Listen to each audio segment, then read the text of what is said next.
ও নদী রে, নদী রে, পটাশপুর গ্রাম যে আমার, মোহন মোর নাম।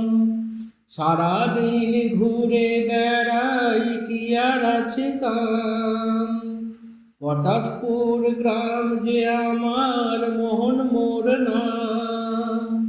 সারাদিন ঘুরে বেড়াই, কি আর আছে কাম। জমিদারি গাড়ি বাড়ি আছে রাজপ্রাসাদ, জমিদারি গাড়ি বাড়ি আছে রাজপ্রাসাদ। লাগে না যে ভালো সব ক্ষণিকের ত্রাস, লাগে না যে ভালো সব ক্ষণিকের ত্রাস। প্রকৃতির বুকে তাই ঘুরে বেড়াই, নদী নালা গাছপালা ভালো লাগে ভাই।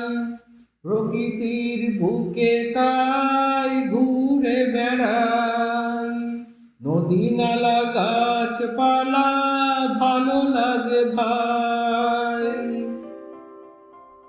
নমস্কার, আমি রমেশ। আমার চ্যানেল রাতের আড্ডাতে আপনাদের স্বাগত। আজকের গল্প মোহনবাবুকে নিয়ে। মোহনবাবু হচ্ছেন পটাশপুর গ্রামের জমিদার সত্যনারায়ণ বাবুর ছোট ছেলে।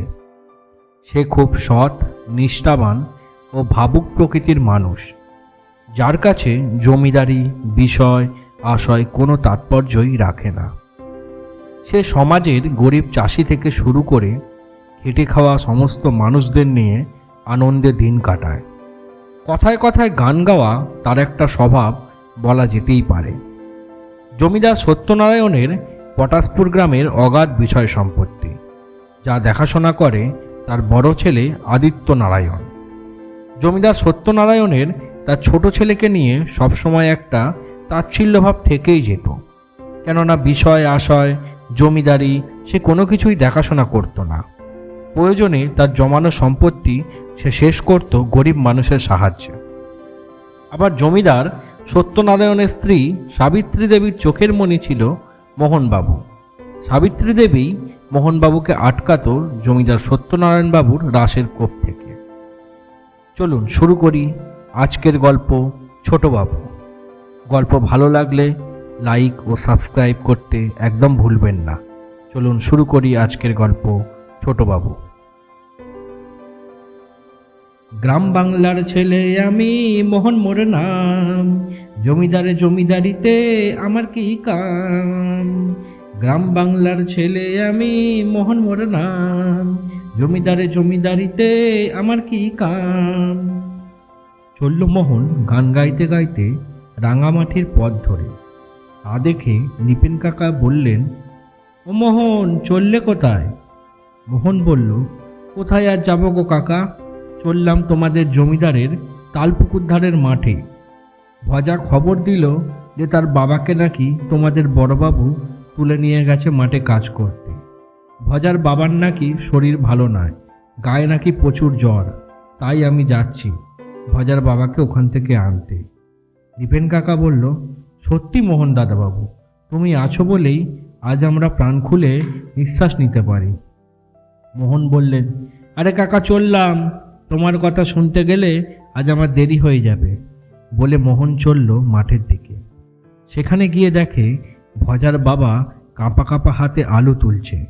মোহন তার হাতটা ধরে বলল, চলো তুমি বাড়িতে, আর তোমায় আলু তুলতে হবে না। কিন্তু তোমার গা যে সত্যি পুড়ে যাচ্ছে। ভাগ্যিস আমাকে ভজা খবর দিল, চলো চলো আজ কাজ করতে হবে না। ভজার বাবা বললেন, ছোটবাবু, আমি পারবো কাজ করতে, আমার কোনো অসুবিধা হচ্ছে না। তোমার দাদা জানতে পারলে খুব রাগ করবে, ছাড়ো আমাকে ছোটবাবু। মোহন তার হাত ধরে টেনে নিয়ে সোজা বাড়ির দিকে রওনা দিল। রাস্তায় ভজার সাথে দেখা হতেই ভজাকে ছোটবাবু বললেন, সোজা তোর বাবাকে নিয়ে বাড়ি যা, আমি ওষুধ নিয়ে যাচ্ছি। ডাক্তারের কাছে ওষুধ নিতে গিয়ে ছোটবাবু দেখলেন নিতাই কাকা ডাক্তারের চৌকিতে বসে বসে খুব কাঁদছে। মোহন বলল, কি গো কাকা, কাঁদছো কেন, কি হয়েছে? নিতাই কাকা বললেন, আমার ছোট ছেলেটা 2 সপ্তাহ ধরে খুব অসুখ ছোটবাবু, কিছুতেই কমছে না। অনেক ওষুধ খাইয়েছি, কিন্তু কমছেই না। এখন ডাক্তারবাবুর কাছে এসে জানতে পারি ওকে কি একটা ইনজেকশন দিতে হবে, তবেই কমবে। মোহন বলল, তো দেব ইনজেকশন। নিতাই কাকা বলল, কোথায় পাবো অত টাকা ছোটবাবু? ও ইনজেকশনের নাকি অনেক দাম, ও নাকি কলকাতা থেকে আনতে হবে। তা ছোটবাবু, আমি চাষি মানুষ, তোমাদের জমিতে জন খাটি, অত টাকা আমি কোথায় পাবো? মোহন শুনে হাসতে হাসতে বলল, আরে কাকা, আমি তো আছি নাকি? যাও যাও, তুমি বাড়ি যাও, আমি আনিয়ে দিচ্ছি ইনজেকশন। মোহনবাবুর সারা দিনটাই এসব করেই কেটে গেল। রাতে যখন বাড়ি গেল, দেখলেও তার বাবা বাইরে বসে হুঁকো খাচ্ছেন। জমিদার সত্যনারায়ণ তার স্ত্রী উমাদেবীকে বলল, কই গেলে? বরণ ডালাটা নিয়ে আসো, বরণ করো তোমার ছোট ছেলেকে। ছোটবাবু সব সম্পত্তি ওসব ভিখিরির বাচ্চাগুলোর জন্য লুটিয়ে এসেছেন, নাও তাকে বরণ করে নাও। মোহনবাবু তার বাবার কথায় কর্ণপাত না করে সোজা নিজের ঘরে চলে গেলেন। উমাদেবী বরাবরই মোহনবাবুর খাবার তার ঘরে দিয়ে আসতেন, কেননা নিচে তাকে কেউ খেতে দিত না। সে খেতে বসলেই সবাই তাকে নানাভাবে কথা শোনাতেন। সেই মতো মোহনবাবু খেয়ে শুয়ে পড়লেন। পরের দিন সকালে মোহনবাবু জানলার দিকে তাকিয়ে তাকিয়ে কি যেন ভাবছে। তখন বাইরে থেকে বৌমণি তাকে বলল, ভাই, বাবা আপনাকে ডাকছেন। তা শুনে মোহনবাবু বিরক্ত অনুভব করে গেল নিচের ঘরে।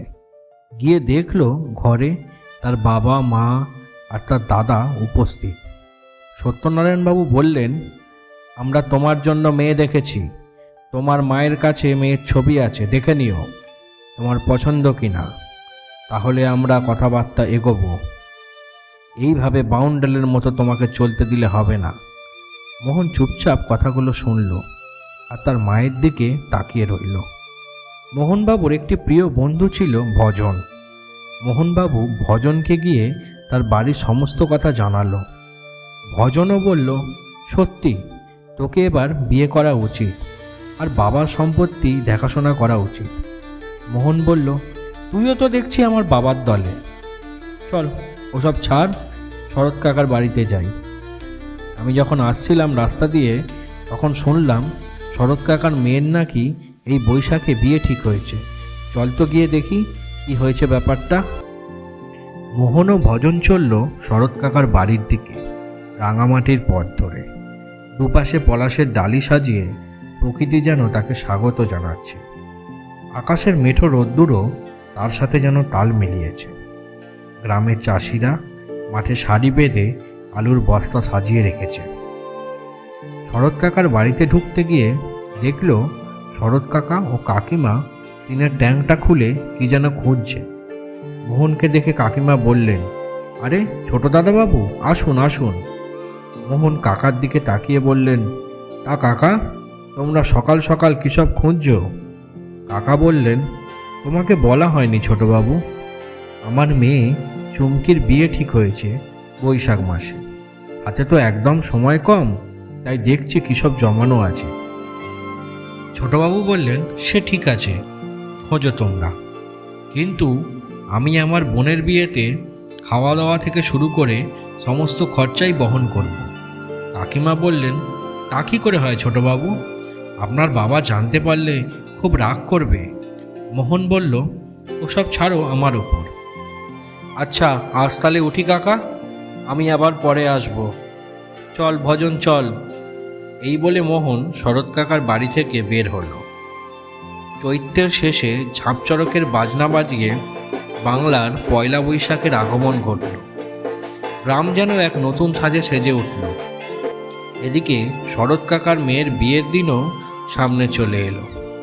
মোহনবাবু আর ভজন সমস্ত কিছুই নিজের কাঁধে তুলে নিয়ে হই হুল্লোড়ে ব্যস্ত রইল। রাতে হ্যাচাক নিয়ে পাত্রপক্ষ চলে এলেন। চারিদিকে উলুধ্বনি, শঙ্খধ্বনি বেজে উঠল। শুরু হলো বিয়ে। ছোট ছোট বাচ্চারা আনন্দে এদিক ওদিক ছোড়াছুড়ি করতে লাগলো। চলল মালা বদল, সিঁদুরদান পর্ব। ছোটবাবু খাবার জায়গাটা ভালোভাবে দেখতে লাগলো সবাই ভালোভাবে খাওয়া দাওয়া করছে তো। বিয়ে মিটে গিয়ে সমস্ত লোকজন খাওয়া দাওয়ার শেষে মোহন ও ভজন খেতে বসলো। খেতে খেতে মোহনবাবু বললেন, আমাদের তপন হালুইকরের হাতের রান্না কিন্তু খুবই ভালো, কি বল ভজন? ভজন বলল, সে আর বলতে। শরৎ কাকা ও কাকিমাও খেতে চলে এলো। সবাই আনন্দ করে খেতে খেতে হঠাৎ ভজন কেমন যেন চুপচাপ হয়ে গেল। তার খাবার আর হাত দিয়ে উঠছে না, চোখ মুখ যেন স্তব্ধ হয়ে যাচ্ছে। তা দেখে মোহন তাড়াতাড়ি করে ভজনের মাথায় ও ঘাড়ে জল দিতে লাগলো, বুকে হাত বোলাতে লাগলো মোহন। সবাই মিলে ছুটে তাকে নিয়ে গেল ডাক্তারের কাছে। ডাক্তার ভজনকে দেখে ঔষধ খাইয়ে বলল, ওকে বাড়ি নিয়ে গিয়ে ঘুম পাড়িয়ে দাও, কাল ঠিক হয়ে যাবে। আসলে সারাদিন খুব খাটাখাটুনি হয়েছে কি না, তাই শরীরটা অসুস্থ হয়ে গেছে। ভজনকে ছোটবাবু বাড়ি নিয়ে এলো। ভজনের বাড়িতে তার একমাত্র বুড়ো বাবা, তাছাড়া আর কেউ নেই। ভজনকে ঘুম পাড়িয়ে ছোটবাবু বাড়ি গেল। পরের দিন সকালে মোহনবাবু তাড়াতাড়ি উঠে ভজনের বাড়ি গিয়ে দেখল ভজন ঘুমাচ্ছে। তার বাবা বললেন, সারা রাত কোনো শব্দ করেনি, ওইভাবেই ঘুমোচ্ছে। মোহনবাবু বললেন, আচ্ছা ওকে ঘুমোতে দিন, ঘুম থেকে উঠলে ওকে ঔষধটা খাইয়ে দেবেন, আমি আবার পরে আসছি। এই বলে মোহনবাবু বাড়ি চলে গেলেন। বাড়িতে গিয়ে দেখলেন বাবা দালানে বসে হুঁকো খাচ্ছে। মোহনকে দেখে বললেন, কি হে রাজপুত্র, তোমার মেয়ে কি পছন্দ? মোহন বলল, এখনো দেখা হয়নি। তখনই জমিদার সত্যনারায়ণ চিৎকার করে বললেন, তা হবে কি করে দেখা? সারাদিন যদি চাষাবাসাদের বিয়ে অসুখ নিয়ে পড়ে থাকো, তাহলে সময় পাবে কি করে তুমি? আমি ভট্টাচার্য মশাইকে বলে দিচ্ছি, যতক্ষণ না তোমাদের ছোটবাবু বিয়ে করছেন, তাকে এক নয়া করিও যেন আমার কোষাগার থেকে দেওয়া না হয়। এবার দেখি তোমার দয়ার সাগর তুমি কিভাবে করো। মোহন রেগে মেগে আবার বাইরে চলে গেল। রাস্তার দিকে যেতে দেখল ভজনের বাবা হাতে একটা লাঠি নিয়ে কোথায় যেন যাচ্ছে। মোহন বলল, ও কাকা, কোথায় যাচ্ছ? ভজন উঠেছে? তার বাবা বললেন, না গো দাদাবাবু, তাই তো আমি যাচ্ছি ডাক্তারের কাছে। মোহন তা শুনে বলল, আচ্ছা তুমি বাড়ি যাও, আমি ডাক্তার নিয়ে যাচ্ছি। মোহন গ্রামের ডাক্তারকে নিয়ে ভজনের বাড়ি গেল। ডাক্তার ভজনকে দেখে বলল, ছোটবাবু, আমার এই গতি ভালো ঠেকছে না, আপনি বরং ভজনকে কলকাতায় নিয়ে যান, আমার দ্বারা হবে না দেখছি। তা শুনে মোহনের চোখ মুখ শুকিয়ে গেল। ভজনের বাবাও অঝরে কাঁদতে লাগলো। তার বাবার হাতগুলো ধরে মোহনবাবু বললেন, কিচ্ছু হবে না ভজনের, আমি তো আছি, আমি ওকে ঠিক সুস্থ করে তুলব কাকা, তুমি চিন্তা করো না। তার বাবার হাতগুলো ধরে মোহনবাবু বললেন, কিচ্ছু হবে না ভজনের, আমি তো বেঁচে আছি কাকা, আমি ওকে ঠিক সুস্থ করে তুলব, তুমি চিন্তা করো না। মোহন ছুটে চলল ভট্টাচার্য কাকার কাছে, গিয়ে বলল, কাকা, আমার কিছু টাকা লাগবে, দাও এক্ষুনি। ভট্টাচার্য কাকা বললেন, দাদাবাবু, আমি তো টাকা দিতে পারবো না, বড়বাবু বারণ করেছেন। তা শুনে মোহনবাবু তার বাবার কাছে গেল। বাবাকে গিয়ে বলল, আমার কিছু টাকা লাগবে, আমার বন্ধু অসুস্থ, তাকে কলকাতায় নিয়ে যেতে হবে। জমিদার তা শুনে বললেন, ওসব ভিখিরির বাচ্চাদের জন্য আমার কাছে একটা টাকাও নেই, আমি 1 টাকাও দিতে পারবো না। মোহন শুনে চোখ মুখ ছলছল করে উঠল। সে আবার গেল ভজনের কাছে, গিয়ে দেখল ভজন চোখ খুলেছে, তবে কিছু বলতে পারছে না। ভজনের চোখ দিয়ে অনবরত জল পড়ছে। মোহন বলল, তুই চিন্তা করিস না ভাই, আমি তোর কাছে আছি, আমি তোকে ঠিক সুস্থ করে তুলব। মোহন তার মাথায় হাত বোলাতে লাগলো। দুপুর থেকে সন্ধ্যা গড়িয়ে গেল, ভজনের অবস্থার আরও অবনতি হলো। তা দেখে মোহন আর থাকতে না পেরে সোজা ছুটল তার মায়ের কাছে। তার মাকে বলল কিছু টাকার ব্যবস্থা করে দিতে। উমাদেবীও মোহনকে বললেন, তোর বাবা তো আমার আলমারির চাবিটাও নিয়ে নিয়েছে, আমি কিভাবে তোকে টাকা দেব বলতো? মোহন চুপচাপ নিজের ঘরে চলে গেল। রাতের খাবার তার মা তার ঘরে দিয়ে গেল। মোহন তা স্পর্শ অবধি করল না। এক মনে জানলার পাশে দাঁড়িয়ে ভজনের কথা ভাবতে লাগলো। রাত তখন 12টা, সবাই ঘুমিয়ে পড়েছে। তা দেখে মোহন আস্তে আস্তে সিঁড়ি দিয়ে নেমে পা টিপে টিপে তার বাবার ঘরের দিকে গেল। দেখলো বাবা মা দুজনেই ঘুমাচ্ছে। কোষাগারের চাবিটা আস্তে আস্তে ড্রয়ার থেকে বার করে সে বেরিয়ে গেল। ড্রয়ার টানার শব্দে তার মায়ের ঘুম ভেঙে গেছিল। উমাদেবী চুপচাপ চোখ বুজে রইলেন। মোহন কোষাগার থেকে প্রয়োজন মতো টাকা বের করে আবার চাবিটা দিয়ে গেল ড্রয়ারে। সারা রাত মোহন আর ঘুমোলো না। সকাল হতেই মোহন বেরিয়ে পড়লেন ভজনকে নিয়ে কলকাতা যাওয়ার জন্য। মোহন ভজনের বাড়িতে গিয়ে দেখল তার বাবা দালানে বসে আছে। সে ভজনের বাবাকে বলল, কাকা কেমন আছে এখন ভজন? আর তুমি চিন্তা করো না, আমি আজই ভজনকে নিয়ে কলকাতায় যাব। ভজনের বাবা ফ্যাল ফ্যাল করে মোহনের দিকে তাকিয়ে থাকলো। মোহন ঘরে ঢুকে বলল, ভজন চিন্তা করিস না, আমি এসে গেছি, চল তোকে কলকাতায় নিয়ে যাব। দাঁড়া, তোকে আমার পুজোর দেওয়া জামাটা পরিয়ে দিই, তুই জামাটা খোলতো দেখি। বলেই মোহন ভজনের গায়ে স্পর্শ করতে দেখলো ভজনের গা পুরো ঠান্ডা, চোখ বন্ধ হয়ে গেছে, চুপচাপ শুয়ে আছে, নিঃশ্বাসটাও বন্ধ হয়ে গেছে। মোহনের স্পন্দনও বন্ধ হয়ে গেল, চোখ দিয়ে অজরে জল ঝরতে লাগলো। ভজনকে বুকে জড়িয়ে কাঁদতে কাঁদতে মোহন বলল, এটা কি করে হলো বন্ধু?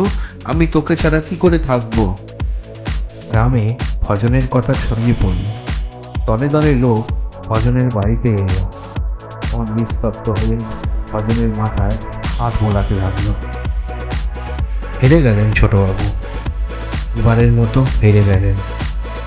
ভজনকে সাজিয়ে গুছিয়ে নিয়ে যাওয়া হলো শ্মশানের দিকে। ছোটবাবু ফ্যাল ফ্যাল করে তাকিয়ে তাকিয়ে চলল তাদের পিছু পিছু। টাকা পয়সা, জমিদারি, বিষয় সম্পত্তির মোহ ছোটবাবুর ছিল না।